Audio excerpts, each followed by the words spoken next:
The custody battle is won by Liverpool today. Liverpool get the result 3-2 against Newcastle at St. James's Park today, showing that championship mentality. So I'm sure Liverpool fans will love to see that. WIRTZ, we're going to talk about WIRTZ. I'm going to talk to Liverpool fans about why you should trust WIRTZ. And very brutal, this was a really good game for the Premier League today. I mean, it was intense. It was back and forth. It was like WWE Monday Night Raw custody battle for Aleksander Isak. If you know what I'm talking about, back in the days of the WWE when it was peak, when they were doing custody battles for children for our entertainment.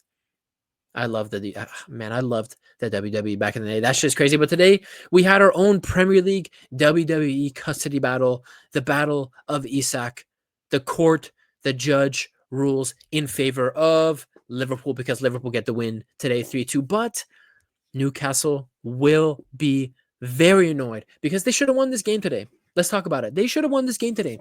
Newcastle should have punished Liverpool with the chances they created today and won 4, 5-1, 5-2. Newcastle had an excellent opportunity to send a statement to Liverpool, the league, and also send a statement to Aleksander Isak. Oh, Isak, you want to go to Liverpool? Oh, don't worry, bro. We're going to bench you. We're going to punish you. And they're going to come to our home and we're going to pimp smack them, Diddy oil them up and everything. We're going to do that to them. And they had the chance to do that. Newcastle had the chance, but they missed the chances. And if you're going to play a team as good as Liverpool with the quality they have, they're going to punish you. And that's what happened today. A 3-2 win for Liverpool where, Liverpool's 2 of their 3 goals were completely against the run of play. Now, beginning of the second half, Liverpool also do score. What was it? Ekitike scored that goal, assisted by Cody Gakpo. But for the other 2 goals were completely against the run of play for Newcastle. So they will be kicking themselves in their own feet and very frustrated because even with a man down, Newcastle were the dominant team against the Premier League champions Liverpool. And if I'm a Newcastle fan, a lot of my frustration will be directed at Anthony Gordon, Logan Paul, aka Logan Paul. You guys, I didn't see it till the day, and I think I saw someone tweet that Logan Paul sent off, and I didn't know what they meant. And I tuned back into the Newcastle Liverpool game, and I saw Anthony Gordon got sent off, and I'm like, you know what? Yeah, we're gonna run with that name, Logan Paul. Logan Paul gets sent off today in the custody battle when it was still 0-0. So, Gordon really Logan Paul really put Newcastle in a pinch today because they were the team on top. They were the dominant team. The momentum was shifted in their direction, but this dumbass had to run full speed, press, and he went in with a 2-footed nasty challenge on Van Dijk from the back, and it's 100% a red card. No questions about it. Logan Paul sent off, fucked off, And if I'm a Newcastle fan, I'm very, very annoyed. Because, honestly, if Logan Paul is in this match, 11v11, after what I saw, 10v11 from Newcastle, it probably would have been 3 points. It probably would have been 3 points for Newcastle today. Liverpool were not great. And let's talk about that. Liverpool were, yes, they went up 2-0 at a certain point, but 2 of their 3 goals is individual brilliance, and that second goal by Ekitike is just a little bit fortunate. A little bit fortunate. The first goal by Gravenberch, beautiful moment of brilliance. He basically fakes and acts like he's going to go for the other side of the goal, and he sneaks that shot to the bottom left-hand corner. Nick Pope is rooted, and it was just off the post and in, unstoppable. Brilliant goal by Gravenberch, but it was a moment of brilliance that got Liverpool into the game. It really was. Liverpool were not good today. They weren't. Again, Newcastle with 11 men, Newcastle with 10 men, were the team on the front foot, were the team pushing. And in case you guys want to see something on the screen, they were the team pushing. And yeah, Gravenberch's moment of brilliance brings them up 1-0. And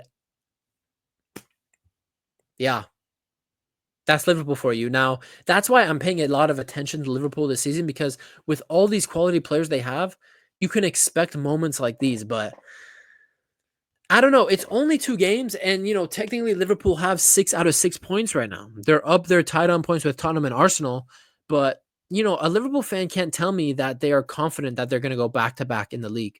Now, I predicted Liverpool to win the league, and I'm very confident things will eventually click for them. But right now, it's just all a little bit it's all a little bit suspect for Liverpool. I mean, the defense looks strong at times, but you saw in this game against Newcastle, one over the top ball, one direct counterattack towards the back line, and they can be pulled apart. They can be ripped to pieces. And that's what they did. The second goal by Alusa, or was it Alusa or Asula? Asula. It's just a long ball. It's just a long ball by Dan Burn. It's not dealt with. Konate makes a mess of it. And Asula, great finish from him to make it 2-2. And honestly, from there, you're thinking, I thought Newcastle would either end a draw, or if you were to bet on a team to score, you were going to bet on the team with a man down. And that's just not a good look for Liverpool. How can you have Gravenberch and all these Salah, WIRTZ, and all these guys on the pitch, but you are the team on the back foot when you have a guy up, when you're a man up? It doesn't look good. And I look at this Liverpool team. Unfortunately for them, Frimpong got injured for the next 4 or 5 weeks. He started off really well with Liverpool. He was a miss today for Liverpool. He was a miss because they needed something else on that right side. Mohamed Salah today was awful. Mohamed Salah today was just non-existent. Mohamed Salah, 2 games now where he is just trash. Don't be fooled by this green ratings. Don't be a ratings merchant. 7.6. Mohamed Salah, in my opinion, was the worst Liverpool player today. Mohamed Salah was the worst Liverpool player. For me, my man of the match was Szoboszlai. I mean, today the match, Szoboszlai playing at right back. He's a midfielder playing at right back. He was excellent today, and he created that winning goal for Liverpool. We'll get there. We will get there. But Salah was awful the whole entire game. And he somehow scams an assist. That assist, by the way, isn't a real assist. Szoboszlai with his dummy on that third goal is what really created that goal and created that assist and turned that Salah pass into something more dangerous than it really was.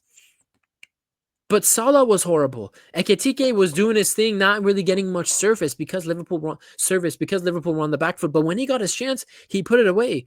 Cody Gakpo got 2 assists, quote unquote assists. He literally just laid it off to the players, and Ekitike and Gravenberch were the ones that really did all the work and magic there with their finishes. But Gakpo was just ineffectual. WIRTZ, we'll get to WIRTZ right now, but the midfield wasn't as solid. The back line, suspect. I mean, Kerkez is at fault for that first Newcastle goal. I mean, he gets completely outbodied and done in by Bruno Guimaraes, and he's not able to deal with the cross towards the back post. Liverpool just didn't look good. I mean, I'm trying to go through the team and really pick apart each player, but just Liverpool as a unit didn't look cohesive. And actually, let's go back to the screen here. I'm not sure an Isak is what they should be focused on. That's what I'm trying to say. I think that's the point I want to get at with this Liverpool team. I'm not sure an Isak is what 120 million needs to be spent on, because you're seeing right now, Ekitike, I mean, yes, he's supposed to be a guy for the future, but if Isak comes to this team, does he really take him to another level? Would Liverpool be better off using that 120, 150 million to bring in 2 to 3 players before the transfer window ends to bolster the squad? In my opinion, yeah. Liverpool would be doing a lot better. Their business, their transfer window would be better off spending that Isak money on 2 to 3 players. That's just the truth. And I think a lot of Liverpool fans would agree with me. And I just want to speak on WIRTZ. Now, not a great game for him today. I didn't think it was actually that. I really genuinely believe Salah was the worst guy in that Liverpool attack. He was literally, every time Salah got the ball, 3 seconds later, it's bouncing off of a Newcastle player. It's bouncing off Livermento, Joe Linton, Burn. I mean, he was completely shut out today, Mohamed Salah. WIRTZ, on the other hand, you have to cut the kid some slack. You really have to cut the kid some slack, because everyone in Liverpool team was playing sub. Bar Soboslai, everyone in that attack at least was not doing their job. And he is the number 10. So if WIRTZ is getting into positions, I will tell you this. My brother even texted me talking about, is WIRTZ ass? ? And I said, no. Give him some time. He will ball out. And something I noticed in this game is that they're not playing WIRTZ enough. They're not playing him in the spaces he wants. Those tight spaces, they have to trust him. Now, yes, people are bringing up the fact that he's not physically ready for the league. There have been some clips of him getting bodied off the ball into the ground. I don't think WIRTZ is not physically ready for the league because he would face this kind of physical play in the Bundesliga. The Bundesliga is just as physical as the Premier League. I stand on that. It's just he needs to find his flow with this team. And when everyone else in the attack is not playing well, he can't really build anything with players that, for example, he's passing the ball to Salah. Salah is losing the ball 75% of the time, trying to take a player on with his dribbling skills, quote unquote. Cody, same thing like with Cody Rhodes. Like he's passing the ball to Cody, and they're not combining with him. They're not giving him those 1-2s. They're not playing to WIRTZ's strengths. WIRTZ is on the field. Liverpool have a WIRTZ. Arne Slot has WIRTZ, but they're not using WIRTZ. They're not. And I think that's a product of, today, obviously WIRTZ is not going to stand out because, Liverpool were the team on the back foot. But when Liverpool is on the front foot and putting pressure on the team, I guarantee you WIRTZ's quality will show. You just have to trust them. You also have to remember, yes, he's 150 million. Florian WIRTZ didn't ask to be 150 million. Florian WIRTZ didn't tell Liverpool to spend 9 figures on him. So putting that aside, yes, there's that monetary expectation from him because of the amount of money spent on Florian, but give him some time. You have to remember, the kid grew up in Germany. This is his first time playing football outside of the country. He knows English, yeah, but English culture, English media, the Premier League, in terms of the culture around it, it's different than the Bundesliga. It's different. The league is more critical. The league is definitely more critical. The fans are a bit different. The English culture is 1,000% different from German culture. So I guarantee you he just needs to adjust. I guarantee you. And when WIRTZ does trust, when WIRTZ does land, I think this Liverpool team becomes scarier. Because right now, dude, they're not playing well. I said it last week in my reaction to the racism game against Bournemouth. Liverpool weren't impressive in that game, in my opinion. But they scored 4 goals. That's the scary thing. Liverpool weren't impressive, but they scored 4 goals. Again, they were even less impressive today against Newcastle, and they still got 3 goals. And Salah isn't playing well. WIRTZ isn't playing well. Cody Gakpo is playing all right. Ekitike is doing his job. But Liverpool as a unit aren't playing together. They're not on form, I'd say. This Liverpool team has not started the season off firing. But they scored 4 goals in the first game and 3 goals in this game away from home at St. James's Park. So, although people are questioning Liverpool, rightfully so, wait till WIRTZ balls. Wait till he finds his mojo. Wait till Salah hits form. Now, Salah is a whole different conversation. I can make a 1-hour video as to why if I'm a Liverpool fan, I'm worried about Salah. I can make a whole video about that because he has been utter shit all of 2025. Salah has been trash. And in these first 2 games, genuinely, I think Salah was Liverpool's worst player in the opening 2 Premier League fixtures. And Salah is a guy that usually starts the Premier League off fast. So if I'm a Liverpool fan and I'm seeing how Salah has not performed anywhere near his level the entire calendar year from January till now, and he's not starting the Premier League off to a flying start, performance-wise, yes, he has a goal. Yes, he has an assist. But look past the stats. Look at his performance, his involvement in the team. It was to be expected. The whole attack isn't going to run through Salah. You have Gakpo, you have Ekitike, you have now WIRTZ, you have Salah's role was always going to be diminished this season for Liverpool. But that could be detrimental to Salah because he was the guy, everything would run through Salah last year. He's getting these goals, assists, blah, blah, blah, blah, blah.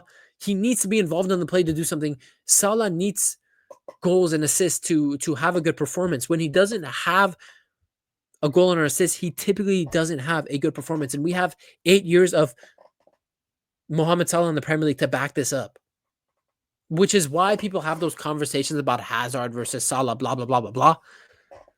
But I'm worried if I'm a Liverpool fan about Salah because you guys just gave him a lot of money, big contract. And if his role is going to be diminished in the team and he's not going to have the returns he's had the last couple of seasons for that much money,